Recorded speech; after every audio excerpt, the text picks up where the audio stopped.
Hi everyone, যোৱা 30 June তাৰিখে আমাৰ এডুকেশ্যন ডিপাৰ্টমেণ্টত আছিল আমাৰ ফেয়াৰৱেল। প্ৰথমে বন্তি প্ৰজ্বলন কৰি আমাৰ মেমসকলক সম্বৰ্ধনা জনাই আজি আমাৰ সভাখন আৰম্ভ কৰোৱা হ'ল।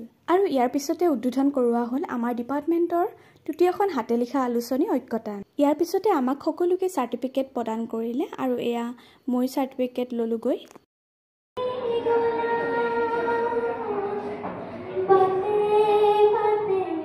এনেদৰে দুটা কাৰ্যসূচী হোৱাৰ পিছত আমি আমাৰ মেমসকলক এখনি শৰাই আৰু গামোচা লগতে আমি সকলোৱে থকা ফটো এখন উপহাৰ হিচাপে দিলো যাতে আমাৰ চিন হিচাপে ডিপাৰ্টমেণ্টত থাকি যায় আৰু এয়া উপহাৰখিনি দি আমি সকলোৱে মেমসকলৰ লগত ফটো উঠিলো। এইখন হৈছে শৰাই আৰু ফটোখন।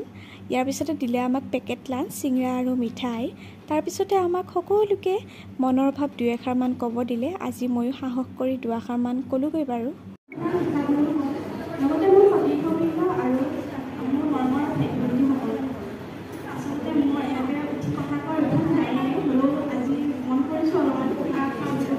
আৰু ইয়াৰ পিছতে সভাপতিৰ ভাষণৰ পিছত আজি আমাৰ বিদায় মিটিংখন শেষ হ'ল আৰু আজিৰ পৰা আনুষ্ঠানিকভাৱে আমাৰ ডিপাৰ্টমেণ্টটোক লগতে মংগলদৈ কলেজখনক বিদায় দিলে। আৰু এইটো হৈছে আজি মোৰ সম্পূৰ্ণ লুকটো। শেষত কেইকপিমান ফটোৰে আজিলৈ ভিডিঅ'টো ইমানতে সামৰিছোঁ।